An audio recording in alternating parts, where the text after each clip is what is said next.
Aujourd'hui, on va parler du personnage de Nosferatu. Comment ça, je suis grave en retard par rapport à la sortie du film? Bref, trêve de plaisanterie. Sachez que le personnage du vampire bestial me fascine beaucoup en ce moment. Avant de commencer véritablement la vidéo, il faut sans doute vous préciser que je ne connaissais absolument pas l'histoire de Nosferatu, ou en tout cas c'est ce que je croyais, avant de découvrir le film de Robert Eggers sorti fin 2024, qui m'a mis une véritable claque. C'est d'après moi, un des films d'horreur les plus réussis que j'ai jamais vus.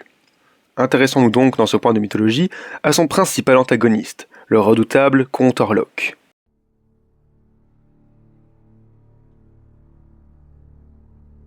J'ai dit que je ne pensais pas connaître l'histoire de Nosferatu, alors qu'en réalité c'est un récit que je connais bien qui est raconté dans ce film. Il faut donc avant tout faire un rapide point scénaristique. Au début du XXe siècle, le réalisateur Friedrich Murlow veut adapter au cinéma le célèbre roman de Bram Stoker, Dracula. Néanmoins, il n'a pas assez de ressources pour acheter les droits de la nouvelle publiée en 1897. Il décide donc de contourner le problème. Il va dans son film raconter exactement la même histoire que Dracula, mais va simplement changer les noms des personnages ainsi que le lieu où se passe l'histoire. Vous l'avez compris, Nosferatu c'est l'histoire de Dracula qui a été adaptée tant de fois pour le grand écran. Néanmoins, plusieurs réalisateurs ont décidé de reprendre plutôt le scénario et les nominations de personnages de Nosferatu, détachant de plus en plus cette histoire de celle de Dracula, bien qu'elle soit elle exclusivement née au cinéma.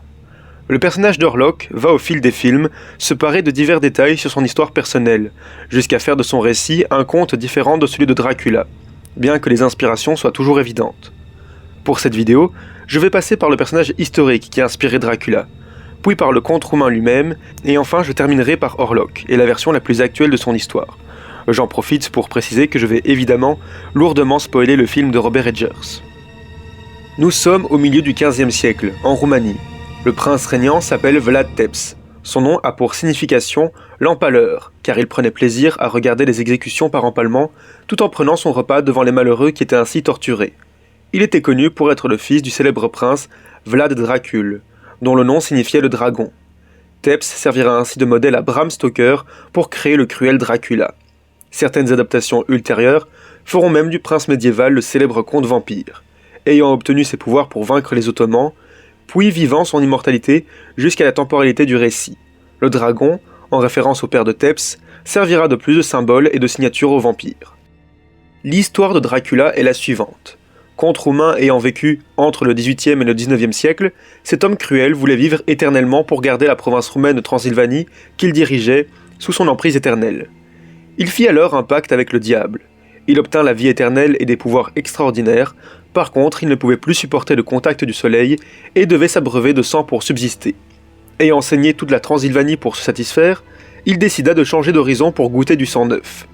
Il eut pour projet de s'installer en Angleterre, et fit venir en son château un Anglais du nom de Jonathan Harker, qui faisait le lien entre le comte et une entreprise immobilière dans le but de s'acheter un pied-à-terre en Angleterre. Il découvrit que Jonathan était marié à une jolie jeune femme, Mina, dont le comte tomba éperdument amoureux. Il enferma Jonathan dans son château et partit en bateau jusqu'en Angleterre, où il tenta de s'emparer de Mina. Mais grâce aux efforts de certains, il fut finalement mis en échec et définitivement détruit. L'histoire d'Orlok est à quelques points la même. Orlok n'était pas un comte, mais un ancien mage noir très puissant, vivant en Roumanie, dans la chaîne montagneuse des Carpates. Une fois mort, les énergies des ténèbres qu'il avait invoquées toute sa sombre vie durant l'accompagnaient toujours. Un jour, un fort désir sexuel venu d'une autre personne le ramena à la vie pour y répondre. Cette personne était une jeune femme qui n'était pas contentée sexuellement, du nom d'Hélène. Elle avait émis le fort désir d'avoir quelqu'un pour lui plaire et la combler, mais elle réveilla cette nuit-là une chose horrible. Elle se maria des années plus tard à Thomas Hutter, et ils formèrent un couple heureux. Mais Orlok, désormais bien réveillé, était lié à elle de manière magique, et ne cessait de la hanter dans ses cauchemars. Sachant que Thomas travaillait dans une entreprise immobilière, il le fit venir dans son château pour acheter une propriété en Allemagne, non loin de la leur. Il le laissa enfermé dans sa forteresse, puis partit en bateau pour l'Allemagne. Non, je n'ai pas du tout l'impression de me répéter. Mais vaincre Orlok est bien plus compliqué que Dracula, parce que lui est revenu dans un but précis et unique.